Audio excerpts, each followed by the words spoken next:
Hello and welcome to my channel Secret Trader. Bank Nifty की एक और वीकली एनालिसिस वीडियो में आप लोगों का स्वागत है। तो आज के वीडियो में हम देखेंगे कि जो चैनल हम लोग डिस्कस कर रहे हैं बहुत टाइम से, बहुत मैं अपने वीडियोस में लास्ट के कुछ वीडियोस में मैं डिस्कस किया है।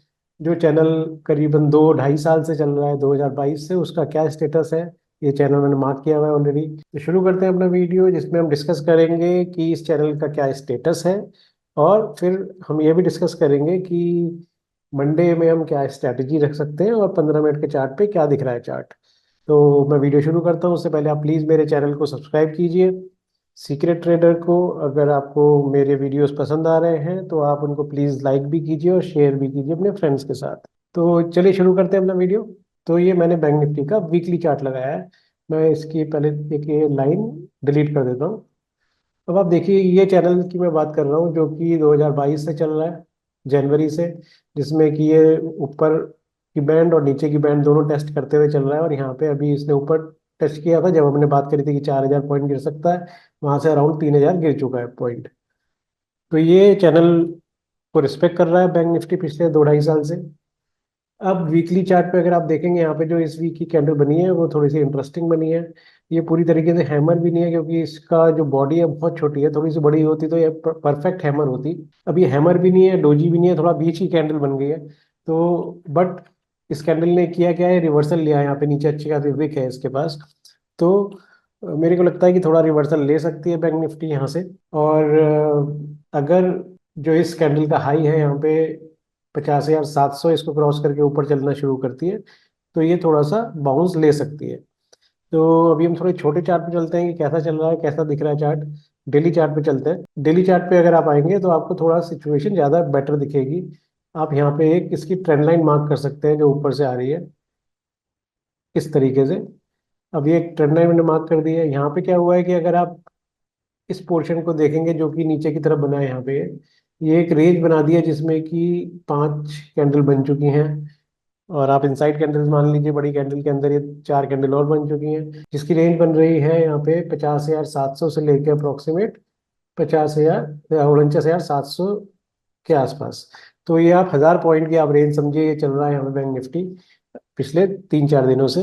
अभी इस रेंज को नहीं तोड़ा है। बड़ी मूवमेंट तभी आएगी वीकली बेसिस पे जब ये इस रेंज को तोड़ के या तो ऊपर की तरफ चलेगा या ये नीचे की तरफ चलेगा, तो फास्ट मूवमेंट मिलेगी। क्योंकि यहाँ पे लोगों ने अपने जो ऑप्शन सेलर्स हैं उन्होंने अपनी रेंज बना के रखी हुई होगी। तो अब अगर ये, अगर हम थोड़े, क्योंकि डेली टाइम फ्रेम देख रहे हैं, तो मैं ये 4-5 दिन का या 3-4 दिन का व्यू मैं डिस्कस कर रहा हूँ आपसे, नेक्स्ट वीक, पूरे वीक का। तो अगर ये ऊपर की रेंज तोड़ के चलना शुरू करता है यहाँ पे, तो ये ऊपर एक ट्रेंड लाइन पे हिट करेगा, यहाँ पे इसको रेजिस्टेंस मिलेगा जो अप्रोक्सीमेट होगा यहाँ पे 51,500 के पास। तो 51,500 पे इसको ये रेजिस्टेंस फेस करना पड़ेगा। अगर ये नीचे की तरफ ब्रेक कर देता है तो ये फास्ट मूव कर सकता है, और इसको यहाँ पे अगेन इस जो ये हमारी बैंड चल रहा है, जो चैनल चल रहा है 2.5 साल से, उस बैंड के लोअर बैंड पे आने की कोशिश करेगा। तो ये वीकली बेसिस पे लॉन्ग, थोड़ा 4-5 दिन का व्यू हो गया। तो आप ध्यान रखिएगा इस पूरे बॉक्स को, 1,000 पॉइंट के बॉक्स को, कि किधर की तरफ बैंक निफ्टी ब्रेक करने की कोशिश कर रहा है। उधर ही आप अपने ट्रेड्स को एग्जीक्यूट कर सकते हैं। तो अब चलिए 15 मिनट के चार्ट पर भी देखते हैं कि बैंक निफ्टी ने कैसा परफॉर्म किया फ्राइडे को, और मंडे के लिए हम क्या स्ट्रैटेजी बना सकते हैं। तो ये मैंने अब आपके लिए 15 मिनट का चार्ट लगा लिया। बैंक निफ्टी की क्लोजिंग मिली है फ्राइडे को 50,484, अप्रोक्सीमेट 500 समझ लीजिए, 50,500 के आसपास। और जो लो बना था बैंक निफ्टी का फ्राइडे को, वो अप्रोक्सीमेट बना था 50,400 के पास। और हाई बना था अराउंड 50,700 के पास। 300 पॉइंट की रेंज बनी थी फ्राइडे को। जो मोस्टली कारोबार हुआ फ्राइडे में, ये यहाँ से 50,600 से लेके, अगर आप नीचे की तरफ इसको बॉक्स बनाना शुरू करेंगे तो ये यहाँ पे 50,400, 200 पॉइंट की रेंज में ये पूरा काम चलता रहा, और यहीं पे कंसोलिडेट करा बैंक निफ्टी ने। इससे बड़ा मूव नहीं मिला, जो कि एक छोटा कंसोलिडेशन है। ऑप्शन बायर्स को प्रॉब्लम हुई होगी, क्योंकि बार बार ये ऊपर नीचे के बैंड टच कर रहा था इस 200 पॉइंट के बीच में। तो वो अपने ट्रेड अगर एग्जीक्यूट करने की कोशिश कर रहे होंगे तो उनको स्टॉप लॉसेस हिट हो रहे होंगे। तभी मैं आपको बोलता हूँ कि आपको वेट करना चाहिए, कि अगर साइडवेज जा रहा है मार्केट तो आप उस पर ट्रेड ना करें। एनीवेज, चलिए अब देखते हैं कि अब मंडे के लिए हम क्या स्ट्रैटेजी बना सकते हैं। अब देखिए, इस चार्ट के अकॉर्डिंगली अब पहले हम मार्क कर लेते हैं, जो कि मैं हर बार बोलता हूँ, नो ट्रेडिंग जोन। अब नो ट्रेडिंग जोन एक्चुअली में तो ये बॉक्स ही है 200 पॉइंट का, जो यहाँ से चलेगा अप्रोक्सीमेट 50-600 से लेके 50-450 लगा लीजिए 450 के आसपास।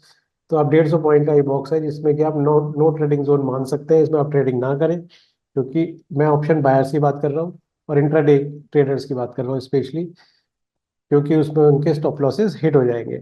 अब होगा क्या, अब ट्रेड कहाँ पे कर सकते हैं? ट्रेड करने के लिए अगर बैंक निफ्टी ने इसी पॉइंट पे कहीं पे ओपन हुआ फ्लैट, या इस पूरे रेंज के आसपास यहाँ पे ओपन होता है और इसके बाद यहाँ पे इसको धीरे धीरे ब्रेक करने की कोशिश करता है 50-600 को, इस पॉइंट को, तो आप यहाँ पे एक ट्रेड एग्जीक्यूट कर सकते हैं लॉन्ग साइड में।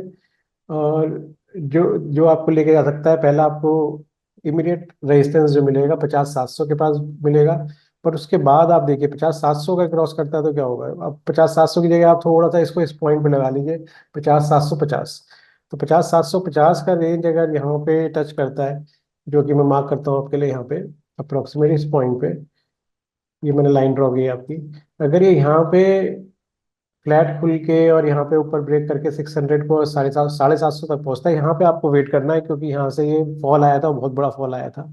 यहाँ पे भी एक पॉइंट यहाँ पे टच करने की कोशिश करी, एक बार यहाँ पे टच करने की कोशिश करी, फिर फॉल आ गया। तो यहाँ पे आपको वेट करना पड़ेगा, तो आप वेट कीजिएगा यहाँ पे। और अगर प्राइस एक्शन बना के सेकंड हाफ में इसको अगर ब्रेक कर देता है, तो एक फास्ट मूवमेंट आ सकती है। और फास्ट मूवमेंट क्यों मैं बोल रहा हूँ? क्योंकि यहाँ पे एक गैप बचा हुआ है, अगर आप देखेंगे 700 750 के ऊपर यहाँ पे एक गैप है, जो कि इसको लेके जाएगा 51,100 तक अप्रोक्सीमेट। तो 300-400 पॉइंट की एक रेंज आपको गैप फिलिंग के लिए मिल सकती है, यहाँ पे एक फास्ट मूवमेंट आ सकती है। अब इसने अगर नीचे का रेंज ब्रेक कर दी, यहाँ पे नीचे की रेंज वैसे तो बन रही है यहाँ पे अप्रोक्सीमेट 450 के पास, बट मेरा आपको सजेशन होगा कि आप यहाँ पे ट्रेड ना लें, क्योंकि यहाँ पे इसको एक रेजिस्टेंस मिलेगा जो कि फ्राइडे का लो होगा। लो यहाँ पे बना हुआ था अराउंड 400 के पास, 50,400। तो आप वेट करना, इस 400 को क्रॉस करने देना नीचे की तरफ, और यहाँ पे क्रॉस करा तो बहुत फास्ट मूवमेंट मिलेगी आपको, रनिंग में भी एंट्री कर सकते हैं आप। और ये एंट्री करके यहाँ पे आप ले सकते हैं कि ये पॉइंट जाएगा सीधा 50,100, राउंड फिगर 50,000 मान सकते हैं। तो ये 400 पॉइंट की रेंज आपको यहाँ पे मिल सकती है, ये ब्रेक करके नीचे आ सकता है 50,000 दोबारा टेस्ट करने के लिए। तो ये हो गया फ्लैट जब खुलेगा। अगर फ्लैट नहीं खुलता है, थोड़ा सा गैप अप या गैप डाउन खुलता है, तो क्या बनेगा? तो आप मैं आपको बता देता हूँ, गैप अप के लिए अगर सपोज ये इस डायरेक्टली जब बंद हुआ है 50,484 के पास, बट ये अगर ओपन हो जाता है अप्रोक्सीमेट 100 पॉइंट ऊपर या 150 पॉइंट ऊपर, अप्रोक्सीमेट 125 के आसपास, 600 के पास, 50,600 के बाद ओपन हो जाता है, तो आप इमीडिएटली यहाँ ब्रेक करने के बाद इसकी एंट्री कर सकते हैं। रनिंग में मत करिएगा, कैंडल को क्लोज होने दीजिएगा, और अगर यहाँ पे कैंडल क्लोज होती है उसके बाद दूसरी कैंडल इसको क्रॉस करके ऊपर चलती है, तब आप एंट्री कीजिएगा, क्योंकि हो सकता है कि इसके हाई को यहाँ पे इस पॉइंट पे टच करके वापस नीचे की तरफ आ जाए। तो फिर आप के लिए कल मंडे का दिन साइडवेज हो जाएगा, अगेन ये ऊपर नीचे ऐसे टच करता रहेगा। तो आपको वेट करना पड़ेगा इस रेंज को तोड़ने का। नीचे की तरफ अगेन सेम, यहाँ पे अगर ये गैप अप होने के बाद नीचे की तरफ आता है तो आपको वेट करना पड़ेगा, क्योंकि ऊपर से नीचे आ रहा होगा 200 पॉइंट 150 पॉइंट, तो आपको वेट करना पड़ेगा कि इस रेंज पे यहाँ पे क्या प्राइस एक्शन बन रहा है। और सेकंड हाफ में अगर गिरता है तब आप एंट्री कीजिएगा। इमीडिएटली वहां से आते हुए ये नीचे जा रहा होगा तो आपको एंट्री मत करिएगा वहाँ पे। अगर गैप डाउन खुलता है, गैप डाउन में जो लेवल बन रहे हैं वो सपोज यहाँ पे अराउंड खुल जाता है 50,300 350 के पास, इस पॉइंट पे 350 380 के पास, यहाँ पे 100 पॉइंट नीचे के आसपास गैप डाउन मिलता है, तो आप इमीडिएटली एंट्री कर सकते हैं यहाँ पे, क्योंकि ये जो रेंज बनी हुई होगी ये टूट जाएगी ऑप्शन सेलर्स की, और फास्ट मूवमेंट नीचे की तरफ आ सकती है 50,000 पे। तो यहाँ पे आप रनिंग में एंट्री कर सकते हैं। तो ये मेरा सजेशन होगा आपको। ऊपर की तरफ अगेन अगर यहाँ से नहीं गिरता है और इसको ब्रेक कर नहीं करता है और ऊपर की तरफ चलना शुरू हो जाता है, तो अगेन आपके लिए साइडवेज हो जाएगा, यहाँ पे ही रह जाएगा ये बैंक निफ्टी, क्योंकि इसको फिर यहाँ पे 200 पॉइंट की रेंज मिल जाएगी एक बॉक्स बनाने के लिए। तो इसलिए आप इसको अकॉर्डिंगली ट्रेड करें, थोड़ा ट्रिकी ट्रेड होगा मंडे का। तो आप अपनी पोजीशन साइजेस को कंट्रोल करके, रिस्क मैनेजमेंट को कंट्रोल करके आप उसको ट्रेड कीजिएगा। तो ये आज वीकली एनालिसिस था। अगर आपको मेरा वीडियो पसंद आ रहा है सिंपल लैंग्वेज में, आप प्लीज़ मेरे चैनल को सब्सक्राइब कीजिए। बहुत कम सब्सक्रिप्शन आ रहा है, बहुत कम लाइक्स आ रहे हैं, बहुत कम व्यूज़ आ रहे हैं, तो मैं भी स्लो वीडियोस बना रहा हूँ, वीक में एक या दो ही वीडियो डाल रहा हूँ। जैसे जैसे ये बढ़ेंगे मैंने वीडियो की क्वांटिटी भी, मैं फ्रिक्वेंसी भी बढ़ाता जाऊँगा। थैंक यू, प्लीज़ लाइक कीजिए, शेयर कीजिए और सब्सक्राइब कीजिए। Thank you.